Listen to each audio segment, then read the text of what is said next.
Waste Bengal का आप पड़ोसी स्टेट हैं, सब जानकारी आपको होगी और ये जानकारी बीजेपी को भी है कि बीजेपी वहां हार रही है, ममता जी जीत रही हैं। आप बताइए नाराज कौन होता है? जो हारता है। आप बताइए ईडी का काम क्या है? डेटा चुराने का है क्या? ये नया जमाना, इसलिए मैंने कहा कि बीजेपी बहुत फोकस्ड है। वो डेटा चुराने गए थे। डेटा क्यों चाहिए आपको? दूसरी पॉलिटिकल पार्टी का क्यों डेटा चाहिए? और हम तो वो लोग हैं जो डेटा पे चिल्ला रहे हैं, इलेक्शन कमीशन को कह रहे हैं कि बेईमानी रोको यूपी में, लेकिन डेटा कैसा आ रहा है यूपी में? आप सोचिए क्या एसआईआर आपके यहाँ हुई नहीं हुई मुझे नहीं पता, लेकिन एसआईआर जो हमारे यहाँ हुई और जो एसआईआर की प्रोसेस चल रही है उसमें दिल्ली के डेटा में और यूपी के डेटा में, एक राज्य निर्वाचन आयोग के डेटा में और भारत सरकार का जो एसआईआर हो रहा उसके डेटा में लगभग 5 करोड़ का डिफरेंस है। मैं पिछली बार जब आया था भगवान जगन्नाथ जी के दर्शन करके और उसके बाद यहां बाई इलेक्शन में भी मैं पहुंचा था, तो अगर हम ये माने साल के 365 दिन, तो मैं तीसरी बार मुझे आने का मौका मिला है।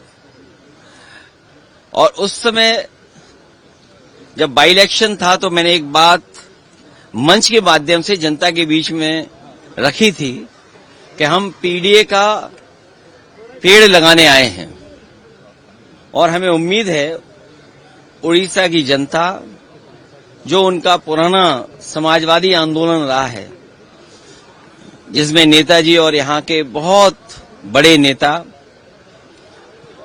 विजू पट्टनायक जी और तमाम समाजवादी विचार के लोग साथ आकर के एक बड़ी ताकत बने थे। हमारी कोशिश होगी कि पीडीए को हम लोग आगे बढ़ाएं, साथ ही साथ उड़ीसा हम लोग आते रहेंगे। बीजेपी से जो लड़ने वाले दल हैं, बीजेपी जब पूरे देश में एक्सपोज होगी तब दिल्ली से हटेगी। सर, बीजेपी की सरकार यहाँ नया आया, अभी रिसेंटली एक घटना बालेश्वर में हुआ जहाँ पे एक मुस्लिम युवक को मॉब लिंचिंग का आरोप लग रहा है। कल क्या बीजेपी का जो एजेंडा है वो कम्युनल एजेंडा है और बीजेपी जब जब कमजोर होती है और जब बीजेपी को लगता है कि विकास के माध्यम से, या जो उन्होंने अपने मैनिफेस्टो में जनता को सपने दिखाए थे, अगर वो सपने पूरे होते नहीं दिखाई देते हैं तो वो कम्युनल रास्ता अपनाते हैं। कहीं भी देखेंगे आप तो बीजेपी जब कमजोर होती है या जो उन्होंने मैनिफेस्टो में जनता को वादे पूरे करने की बात जो रखी होती है अगर पूरा नहीं कर पाते हैं तो वो कम्युनल रास्ता अपनाते हैं। इसीलिए समाजवादी पार्टी डिवीजन की पॉलिटिक्स नहीं करना चाहती है, हम सबको जोड़ के राजनीति करना चाहते हैं।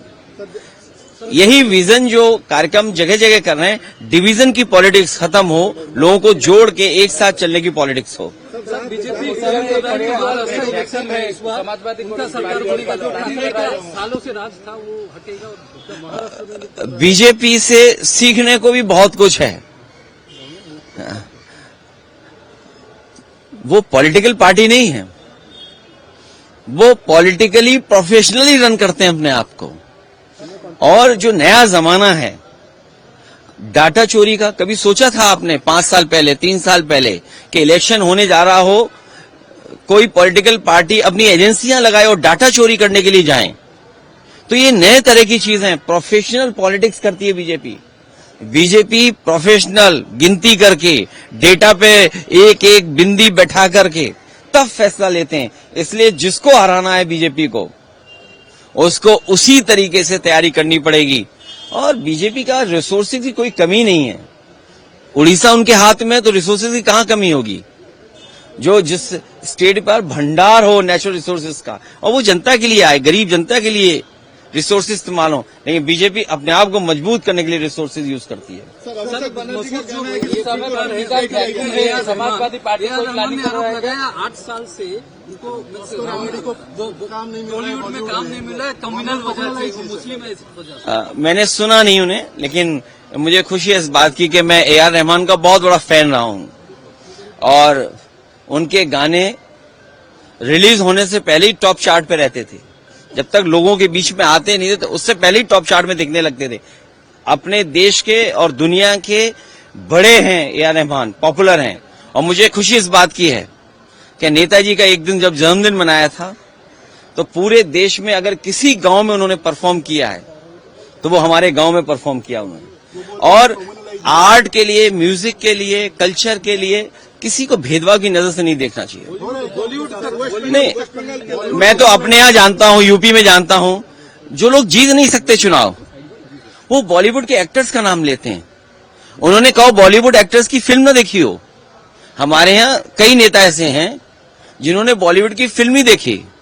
और अगर हम फिल्मों की बात करें तो हमारे मुख्यमंत्री जी की फिल्म रिलीज होने से पहले फ्लॉप हो गई थी, लेकिन उनके ही दो बहुत सहयोगी साथी, जब उन्हें लगता है कि वो जनता में लोकप्रिय नहीं बचे हैं, तो बंबई के जो कम्युनल लाइन पर, कम्युनल डिवाइड के लिए बड़े बड़े एक्टरों का नाम लेते हैं, जिससे कि उनका नाम भी अखबारों में छप जाए। इसलिए अगर आप नाम छापना बंद कर दोगे तो वो कम्युनल होना बंद हो जाएंगे। अखिलेश जी, ओडिशा में पॉलिटिकल वैक्यूम है, समाजवादी पार्टी, और आप कुछ प्लानिंग कर रहे हैं ओडिशा के लिए? इसीलिए आ रहे हैं। हमारी कोशिश है कि यहाँ भी समाजवादी पार्टी बने। सर, बहन जी का जो स्टेटमेंट आया, क्या कहेंगे? बहन जी अकेले लड़ने नाराज चल रही है क्या? अकेली लड़ने बोल रही है, बोले हैं कि जितना ब्राह्मण नेता है वो योगी गवर्नमेंट से खुश नहीं है।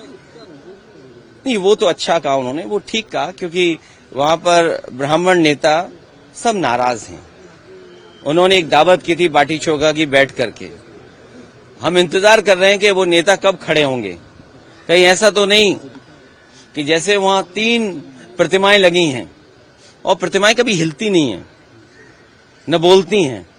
कहीं ऐसा तो नहीं बीजेपी के लोग भी, जो लोग आंदोलन कर रहे थे सरकार के खिलाफ, कहीं वो प्रतिमा से या प्रतिमा जैसे न बन गए हों। अखिलेश जी, आप सिकंद जना आपका दोस्त है, और उनको लेकर कोई नया पार्टी का कोई प्लानिंग ओडिशा में एक नया पार्टी? देखिए, श्रीकांत जिन्ना जी बहुत बड़े नेता रहे हैं और अनुभव है उनके पास। पिछली दफे जब हम और आप लोग बैठे थे, उन्हीं के घर पर आपने मुलाकात की थी। हमारी इसी तरह कोशिश रहेगी कि हम लोग मिलकर के कोई रास्ता निकालें, जिससे अभी कह पाना मुश्किल है, लेकिन कोई ऐसा रास्ता निकले जहां पर बहुत सारे लोगों की जो न्याय नहीं मिल पा रहा, जिनको हक नहीं मिल पा रहा। संविधान हमें कहता है कि हमें इनको हक देना है, लेकिन हक नहीं मिल पा रहा है। उस दिशा में हम लोग मिलकर के जरूर बात करेंगे। अभी तो पार्टी बनाना है और फिर अलायंस करना है। वेस्ट बंगाल का आप पड़ोसी स्टेट हैं, सब जानकारी आपको होगी।